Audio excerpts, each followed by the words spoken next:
दोस्तों नमस्कार, ये है मार्गदर्शन फॉर सिविल सर्विसेज। मैं अनुराग चौधरी। दोस्तों आज की वीडियो में आप पढ़ेंगे यूपी बोर्ड की 6वीं कक्षा की पुस्तक हमारा इतिहास और नागरिक जीवन के नागरिक शास्त्र खंड का अध्याय 1 सभी जन एक हैं। इस अध्याय में आप भारत की विविधता, भाषा, बोली, त्योहार, नृत्य, रहन सहन, पहनावा, विभिन्न व्यक्तित्व के आधार पर तथा राष्ट्रीय प्रतीकों के संबंध में पढ़ेंगे। अंत में हम इस अध्याय से संबंधित अभ्यास प्रश्नों को सॉल्व करेंगे जो 6वीं कक्षा के विद्यार्थियों के साथ प्रतियोगी परीक्षाओं की तैयारी करने वाले अभ्यर्थियों के लिए विशेष रूप से उपयोगी है। दोस्तों इसके द्वारा हम नागरिक शास्त्र को बिल्कुल शुरुआत से समझने का प्रयास करेंगे। तो आइए शुरू करते हैं। नागरिक शास्त्र 6वीं कक्षा की पुस्तक का अध्याय 1 सभी जन एक हैं। दोस्तों अध्याय शुरू करने से पहले आइए एक कविता पढ़ते हैं। हिंद देश के निवासी सभी जन एक हैं, रंग रूप वेश भाषा चाहे अनेक हैं। बेला गुलाब जूही चंपा चमेली, प्यारे प्यारे फूल गूथे माला में एक हैं। कोयल की कूक न्यारी, पपीहे की टेर प्यारी, गा रही तराना बुलबुल, राग मगर एक हैं। गंगा जमुना ब्रह्मपुत्र कृष्णा कावेरी, जाके मिल गई सागर में हुई सब एक हैं। हिंद देश के निवासी सभी जन एक हैं। दोस्तों ये कविता आपने ज़रूर पढ़ी और सुनी होगी। जिस प्रकार बेला, गुलाब, जूही, चंपा और चमेली जैसे अलग अलग रंग रूप और खुशबू वाले फूल एक साथ गूंथकर एक सुंदर माला बनाते हैं, उसी तरह हमारे देश के विभिन्न धर्मों, जातियों, रूप रंग, पहनावों और संस्कृतियों के लोगों से हमारा समाज बना है और इसी कारण भारत विविधताओं का देश कहा जाता है। इसके विभिन्न भागों में अलग अलग भौगोलिक और जलवायु की स्थितियां पाई जाती हैं। दक्षिण भारत का पठारी क्षेत्र विश्व की प्राचीनतम कठोर चट्टानों द्वारा निर्मित है। उत्तर में विश्व का नवीनतम तथा सबसे ऊंचा पर्वत हिमालय है। भारत में एक और जहां चेरापूंजी और मासिनराम जैसे अत्यधिक वर्षा वाले भाग हैं, वहीं पश्चिमी राजस्थान जैसे शुष्क मरुस्थलीय प्रदेश भी हैं।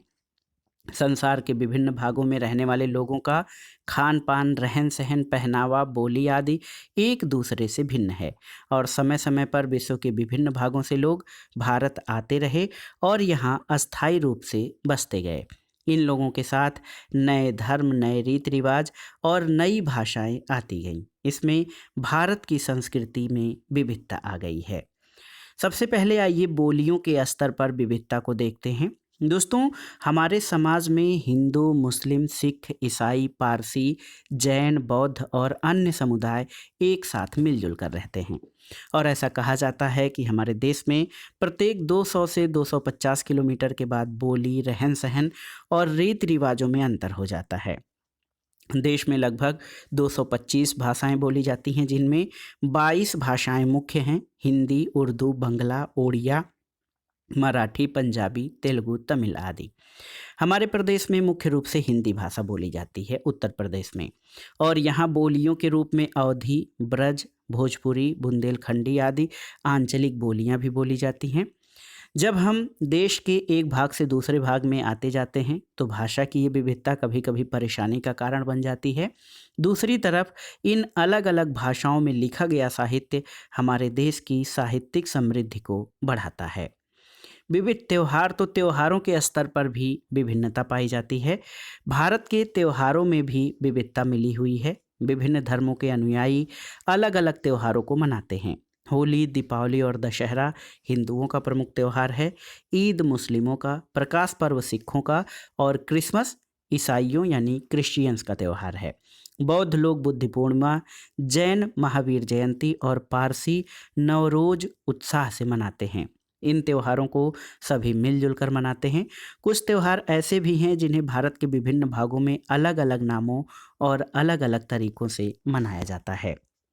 ये त्यौहार दोस्तों आप देख लीजिए, इनमें कौन कौन से त्यौहार हैं। बैसाखी जो है ये पंजाब में, ओणम केरल में, पोंगल तमिलनाडु में, मकर संक्रांति उत्तर भारत में, और ये त्यौहार फसल के पकने तथा काटने के अवसर पर मनाए जाने वाले त्यौहार हैं। इसके अलावा हमारे यहाँ कुछ राष्ट्रीय पर्व जैसे स्वतंत्रता दिवस, गणतंत्र दिवस और गांधी जयंती को भी हम सब भारतवासी मिलजुल कर एक साथ राष्ट्रभक्ति की भावना के साथ मनाते हैं। यहाँ पर आप देखिए दीपावली मनाते हुए यहाँ दीप जलाए गए हैं। ईद का त्यौहार जो है, इसके अलावा यहाँ पर लोहड़ी और क्रिसमस के त्योहारों की अलग अलग जो है छायाचित्र दर्शाए गए हैं। दोस्तों, देश के विभिन्न भागों में नृत्य की भी विविधता है। आप देखिए कि देश के विविध नृत्य, तो हमारे देश के अलग अलग क्षेत्रों की संस्कृति वहाँ के नृत्यों में भी झलकती है। उत्तर प्रदेश का कथक, तमिलनाडु का भरतनाट्यम, ओडिशा का ओडिसी और केरल का कथकली, इन नृत्यों की अपनी अलग अलग निर्धारित पोशाकें, शैली और मुद्राएं होती हैं। ये सारे नृत्य भारतीय पौराणिक कथाओं पर आधारित हैं। चित्र में यहाँ कथकली का जो पहनावा है और भरतनाट्यम का ड्रेस यहाँ पर आप देख सकते हैं। इन विविधताओं में दोस्तों पहनावे में भी विविधता है। आप देख सकते हैं हमारे देश के जो विभिन्न भाग हैं वहाँ पहनावे की विविधता दिखाई देती है।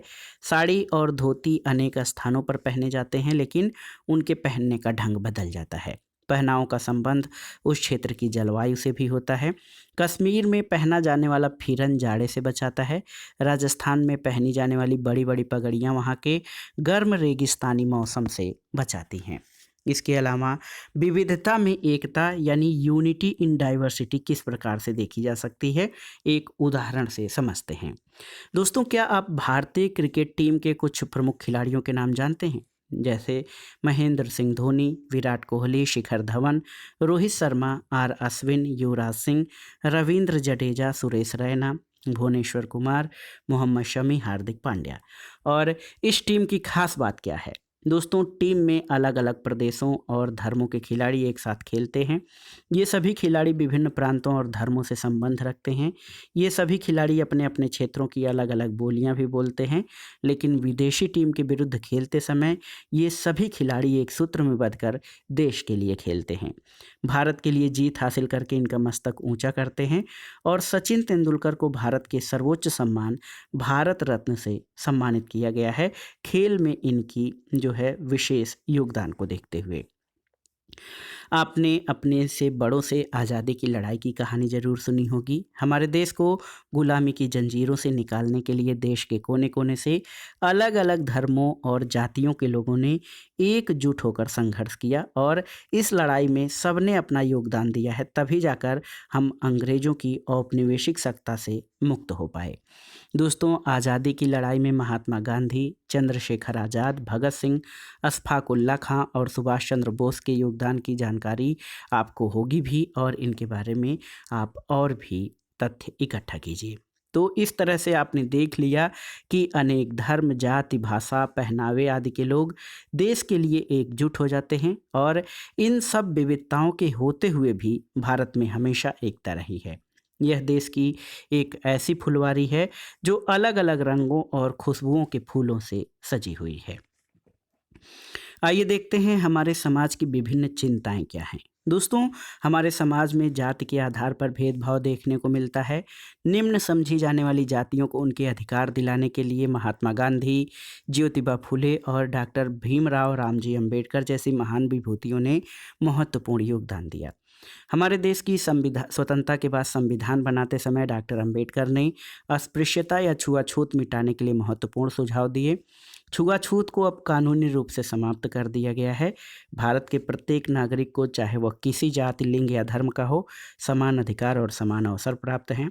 सभी को सरकारी नौकरियां पाने के लिए समान अवसर दिया गया है और बरसों से भेदभाव से पीड़ित जातियों को समाज की मुख्य धारा से जोड़ने के लिए संविधान में उनके लिए सरकारी सेवाओं में आरक्षण की व्यवस्था की गई है। बाल श्रम हमारे देश की मुख्य चिंताओं में से एक है। बाल श्रम से आशय 14 वर्ष की आयु से छोटे बच्चों से मजदूरी कराना है।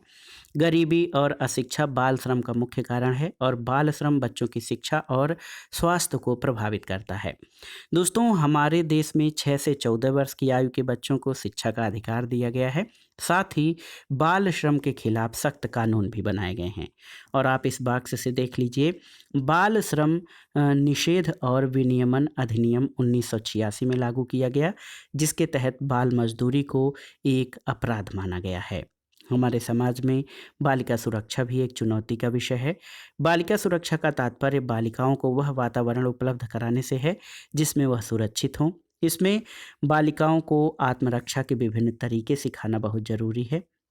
और दोस्तों, इसके लिए सरकार द्वारा कई कार्यक्रम भी चलाए जा रहे हैं। इसके अंतर्गत लड़कियों को आत्मरक्षा की विभिन्न तकनीकों को सिखाया जा रहा है। साथ ही महिला और बाल उत्पीड़न कानून से अवगत कराना तथा शोषण के खिलाफ जागरूक करना भी इन कार्यक्रमों का मुख्य उद्देश्य है। हमारे समाज में लिंग भेद भी एक मुख्य समस्या है। भारतीय संविधान में बालकों और बालिकाओं को समानता का अधिकार प्राप्त है, फिर भी लड़के लड़कियों में अनेक प्रकार से भेदभाव किया जाता है।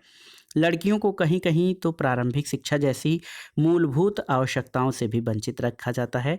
यदि कोई लड़की खेल कूद में आगे बढ़ना चाहती है तो उसे ये सब लड़कों के काम है कहकर हतोत्साहित किया जाता है। लेकिन दोस्तों, आप देखेंगे तो वास्तव में लड़कियों को हम उनके अधिकारों से वंचित करके अपने समाज की शक्ति का आधा हिस्सा व्यर्थ कर देते हैं। आज लड़कियां हर क्षेत्र में लड़कों की बराबरी कर रही हैं। खेलों में पीटी उषा, कड़म मल्लेश्वरी, सानिया मिर्जा, झूलन गोस्वामी, मिताली राज, एमसी मैरी कॉम, साइना नेहवाल, पीवी सिंधु और साक्षी मलिक आदि ने भारत का नाम ऊंचा किया है। समाज सेवा में मदर टेरेसा और मेधा पाटेकर के नाम उल्लेखनीय हैं। और इसके अलावा आप देख लीजिए कि भारतीय मूल की 2 महिलाओं कल्पना चावला और सुनीता विलियम्स ने अंतरिक्ष के क्षेत्र में ख्याति अर्जित की है। राजनीति के क्षेत्र में इंदिरा गांधी, सरोजनी नायडू, सुचेता कृपलानी, विजय लक्ष्मी पंडित, प्रतिभा पाटिल आदि ने भी महत्वपूर्ण योगदान दिया है। आप यहाँ पर मदर टेरेसा और यहाँ कल्पना चावला और सुचेता कृपलानी को इस चित्र में देख सकते हैं। इसके बाद आइए देखते हैं दोस्तों हमारे राष्ट्रीय प्रतीक यानी आवर नेशनल सिंबल्स। और हमने देख लिया कि हमारा देश विविधताओं में एकता की भावना को समेटे हुए है। हमारे देश की एकता और भाईचारे की पहचान कुछ प्रतीक चिन्हों से होती है और ये चिन्ह राष्ट्रीय प्रतीक कहलाते हैं। तो राष्ट्रीय प्रतीकों को जान लेते हैं। सबसे पहले हम अपने राष्ट्र ध्वज यानी नेशनल फ्लैग के बारे में जानेंगे। हमारे देश के ध्वज में 3 रंग केसरिया, सफ़ेद और हरा हैं, इसलिए इसे तिरंगा या ट्राई कलर कहते हैं। हर रंग का अपना अलग अलग महत्व और संदेश होता है। जैसे सबसे ऊपर का केसरिया रंग बलिदान का प्रतीक है। सफ़ेद रंग जो है ये शांति और नीचे का हरा रंग हमारी धरती की हरियाली को दर्शाता है। ध्वज के बीच बना हुआ चक्र उन्नति की ओर अग्रसर होने का प्रतीक है और यह चक्र नीले रंग का बना होता है और इसमें कुल 24 तीलियां होती हैं। ध्वज की लंबाई और चौड़ाई में 3 और 2 का अनुपात होता है। तो यहाँ पर आप हमारे राष्ट्रीय ध्वज को देख सकते हैं। दोस्तों, राष्ट्र ध्वज संहिता बनाई गई है। राष्ट्र ध्वज संबंधी कुछ नियम, इसमें आप जान लीजिए कि ध्वज फटा पुराना या खराब रंगों वाला नहीं होना चाहिए। ध्वज में हमेशा केसरिया रंग ऊपर रहे। निजी वाहनों पर और परिधान के रूप में कमर के नीचे या अधोवस्त्र के रूप में इस्तेमाल नहीं किया जा सकता है। सूर्यास्त से पहले ध्वज को उतारना होता है। ध्वज फहराते समय झुका न हो और देश के राष्ट्रपति, उपराष्ट्रपति या प्रधानमंत्री का निधन होने पर पूरे देश में राष्ट्र ध्वज आधा झुका दिया जाता है। राष्ट्रगान के बारे में जानते हैं तो आप जानते हैं हमारा राष्ट्रगान जन गण मन है और इसको गुरुदेव रविन्द्रनाथ टैगोर द्वारा लिखा गया है। राष्ट्रीय पर्वों पर ध्वज फहराने के बाद हम राष्ट्रगान गाते हैं। इसके रचयिता गुरुदेव रविन्द्रनाथ टैगोर हैं और राष्ट्रगान की गायन की अवधि लगभग 52 सेकंड है। हमारा राष्ट्रगीत क्या है? National song. तो बंकिम चंद्र चटर्जी ने वंदे मातरम गीत की रचना की, जिसे जनगण मन के समान दर्जा प्राप्त है। जनगण मन हमारा राष्ट्रगान यानी नेशनल एंथम है और नेशनल सॉन्ग वंदे मातरम है। और कई बार परीक्षाओं में पूछा भी जाता है कि राष्ट्रगान और राष्ट्रगीत में क्या अंतर है, तो आप बता दीजिए। राष्ट्रगान हमारा जनगण मन है, इसके रचयिता रविन्द्रनाथ टैगोर हैं, जबकि राष्ट्रगीत बंकिम चंद्र चटर्जी द्वारा रचित वंदे मातरम है। और दोस्तों, ये गीत जो है स्वतंत्रता संग्राम में जन जन का प्रेरणा स्रोत था। इसका प्रथम पद जो है वो ये है कि वंदे मातरम सुजलाम सुफलाम मलयज शीतलाम सस्य श्यामलाम मातरम शुभ्र ज्योत्सनाम पुलकितयामिनीम फुल्ल कुसुमित द्रुमदल शोभिनीम सुहासिनीम सुमधुर भाषिणीम सुखदाम वरदाम मातरम वंदे मातरम। इसका अर्थ है कि मातृभूमि की मैं वंदना करता हूँ। स्वच्छ जल से परिपूर्ण, स्वादिष्ट फलों से पूर्ण, चंदन जैसी शीतल हरे भरे खेतों वाली माँ, आपकी वंदना करता हूँ। श्वेत प्रकाश से परिपूर्ण, चांदनी रातों से प्रफुल्लित, विकसित फूलों और पल्लवों से सुशोभित होती हुई, सुंदर हास्यमयी मधुर भाषणी, सुख देने वाली, वरदान देने वाली माता की वंदना करता हूँ। माता की वंदना करता हूँ। दोस्तों, हमारा राष्ट्रीय पशु क्या है? तो आप देख सकते हैं, भारत का राष्ट्रीय पशु बाघ है। ये पीले रंग का धारीदार पशु है और अपनी दृढ़ता, फुर्ती और अपार शक्ति के लिए बाघ को राष्ट्रीय पशु कहलाने का गौरव प्राप्त है। बाघ की जो प्रजाति भारत में पाई जाती है उसे रॉयल बंगाल टाइगर कहते हैं। भारत में बाघों की संख्या लगातार घटती जा रही है और इसे रोकने के लिए अप्रैल 1973 में प्रोजेक्ट टाइगर यानी बाघ परियोजना शुरू की गई। बाघ परियोजना के अंतर्गत देश के अब तक 50 बाघ अभयारण्य, टाइगर रिजर्व, ऐसा वन क्षेत्र जहां पशु पक्षियों का शिकार करना मना होता है, स्थापित किए गए हैं। हमारा राष्ट्रीय पक्षी क्या है? तो ये मोर है और इस रंग बिरंगे पक्षी की गर्दन लंबी होती है और सिर पर पंखे के आकार की कलगी होती है। मादा की अपेक्षा नर मोर अधिक सुंदर होता है। उसकी गर्दन चमकीली नीली होती है और पूंछ लंबी और चमकीले हरे पंखों की बनी होती है। नर मोर अपने पंखों को फैलाकर आकर्षक नृत्य करता है। मादा मोर का रंग भूरा होता है और वह नर मोर से थोड़ी छोटी होती है और उसकी पूंछ बड़ी नहीं होती है। राष्ट्रीय पुष्प तो भारत का राष्ट्रीय पुष्प कमल है। यह एक पवित्र पुष्प है और प्राचीन भारतीय कला और पुराणों में इसका एक महत्वपूर्ण स्थान है। प्राचीन काल से ही कमल भारतीय संस्कृति का शुभ प्रतीक माना जाता है। और राज चिन्ह, तो दोस्तों भारत का राज चिन्ह सारनाथ में स्थित अशोक स्तंभ से लिया गया है। राज चिन्ह में 4 सिंह हैं। प्रत्येक सिंह का मुंह पूरब, पश्चिम, उत्तर तथा दक्षिण दिशा की तरफ रहता है। इसके नीचे एक पट्टी है जिसके बीच में एक चक्र अंकित है। इस चक्र के दाईं ओर एक सांड और बाईं ओर एक घोड़ा है। इस स्तंभ में नीचे देवनागरी लिपि में सत्यमेव जयते लिखा है, जिसका अर्थ है सत्य की ही विजय होती है। और चित्र में अशोक लाट को दर्शाया गया है जो कि हमारा राज चिन्ह है। दोस्तों, इस अध्याय के बाद आइए इससे संबंधित अभ्यास प्रश्नों को सॉल्व करते हैं। देखिए, अध्याय है हमारा 6वीं कक्षा का जो हमारा इतिहास और नागरिक जीवन का नागरिक शास्त्र खंड है।